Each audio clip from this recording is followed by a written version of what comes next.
अस्सलाम वालेकुम दोस्तों, हॉरर नाइट्स में आपको खुशामदीद। अभी तक जिन्होंने मेरा चैनल सब्सक्राइब नहीं किया, सब्सक्राइब कर दें। मैं फिर आपके लिए कहानी लेकर आया हूँ। इस कहानी का नाम है भूत बंगला। अपनी कहानी शुरू करता हूँ। मैं गोस्ट हंटर था, जिन्नात पर आर्टिकल लिखा करता था। मुझे 7 दिन से कोई भी ऐसा आर्टिकल नहीं मिला था जो मैं लिख सकूँ। इन्हीं दिनों मुझे मेरे दोस्त का फ़ोन आया, जिसने मुझे बताया कि यहाँ से 300 किलोमीटर दूर एक जंगल में बंगला है, जहाँ पर माना जाता है कि वहाँ जिन्नात वगैरह रहते हैं। मैं बहुत खुश हुआ कि अब मुझे अपना आर्टिकल लिखने के लिए एक कहानी मिल जाएगी। मैंने स्टेशन फ़ोन किया और सबसे जल्दी जाने वाली ट्रेन की सीट बुक कर ली। मुझे आज 3 बजे की सीट मिल गई। मैं बहुत खुश था कि मैं स्टेशन के लिए रवाना हो गया। मैं 2:30 बजे स्टेशन पहुंच गया। मैं ट्रेन में सवार हो गया। मेरी सीट के सामने वाली सीट पे एक आदमी मुंह में पान लिए बैठा था। उसने मुझसे पूछा कि तुम कहाँ जा रहे हो। मैंने उससे कहा कि मैं यहाँ से 300 किलोमीटर दूर जा रहा हूँ। उसने कहा कि यहाँ से 300 किलोमीटर दूर तो जंगल ही जंगल है, तुम वहाँ कहाँ जा रहे हो। मैंने उसे बताया कि मैं जंगल में ही जा रहा हूँ। उसने पान खिड़की से बाहर फेंका। वो मेरी तरफ खाता बोते हुए पूछा कि तुम उस भूत बंगले में तो नहीं जा रहे। मैंने उसकी तरफ देखा और पूछा कि तुम उस बंगले के बारे में क्या जानते हो। उसने अपनी कहानी शुरू की और बताया कि मैं उस जंगल में काम किया करता था। उस बंगले में एक औरत रहती थी जो काला जादू किया करती थी। वो जंगल पहले बहुत खुशहाल था, वहाँ बहुत घर थे। वो जादूगरनी हर चांद ग्रहण को बच्चों की बलि दिया करती थी। उसके जंगल में आने के बाद हर चांद ग्रहण को बच्चे गुम हो जाया करते थे।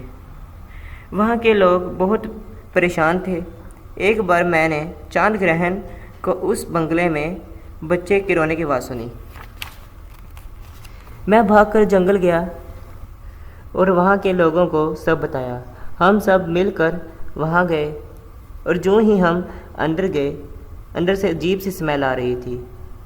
हम उस घर के तह खाने में गए। वहाँ वो ही जादूगरनी उसी बच्चे की बलि दे रही थी। हमने जाकर उस बच्चे की जान बचाई और उस जादूगरनी को लेकर बाहर चले गए। हमने उस जादूगरनी को आग लगा दी। उसी दिन के बाद हर चांद ग्रहण को वो ही जादूगरनी लोगों को मार दिया करती थी। उससे तंग आकर हम सब ने वो जंगल खाली कर दिया और कभी वहाँ नहीं गए। कहा जाता है कि अब भी जो उस घर में जाता है वापस नहीं आता। मैं उसकी कहानी सुनकर बहुत खुश हुआ और पक्का इरादा कर लिया कि मैं अब उस जंगल में ज़रूर जाऊंगा।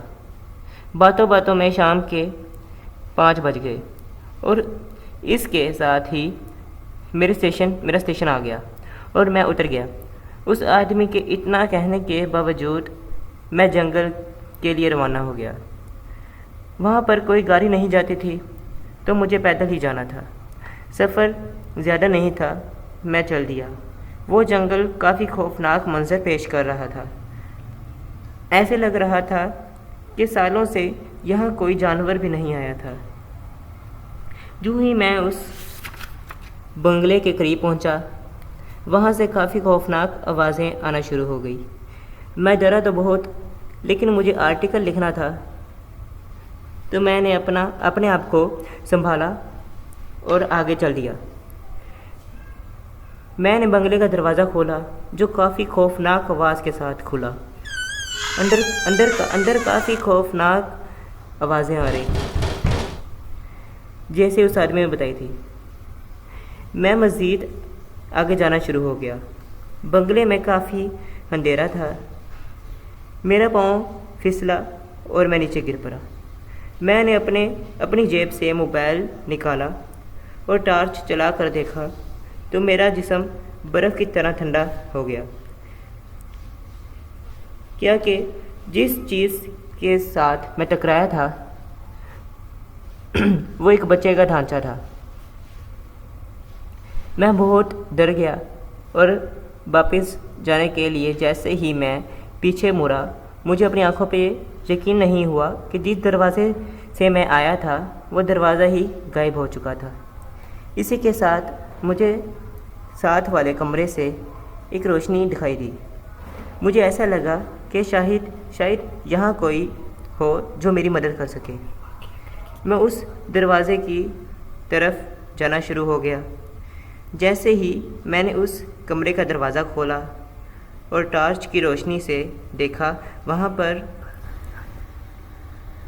हड्डियों से बना बेड था और हर तरफ खून ही खून था।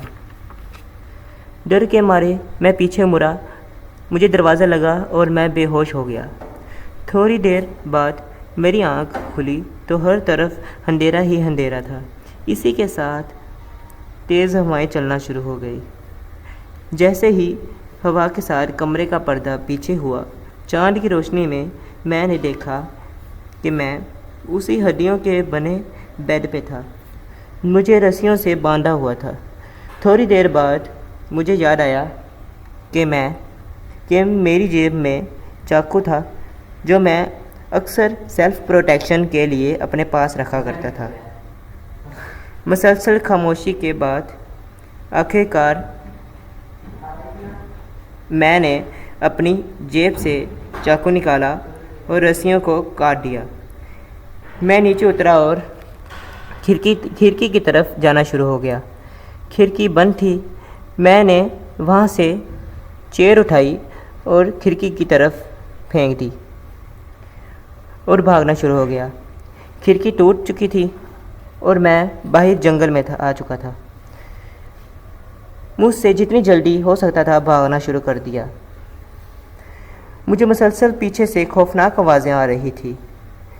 मैं बंगले से काफ़ी दूर आ गया था। अब मैं रास्ता भूल गया था। भागते भागते मैं दरख्त की टहनी के साथ टकराया और नीचे गिरकर बेहोश हो गया। थोड़ी देर बाद मेरी आँख खुली तो मेरी आँखों के सामने वो ही आदमी था जो मुंह में पान लिए बैठा था। उसने मुझे बता कि वक्त पर आके उसने मेरी जान बचा ली। इसी कहानी के साथ मुझे इजाज़त दीजिए। मैं अगली कहानी लेकर बहुत जल्द आऊँगा। इसी के साथ अल्लाह हाफिज़। अभी तक जिन्होंने मेरे चैनल सब्सक्राइब नहीं किया, सब्सक्राइब कर दें।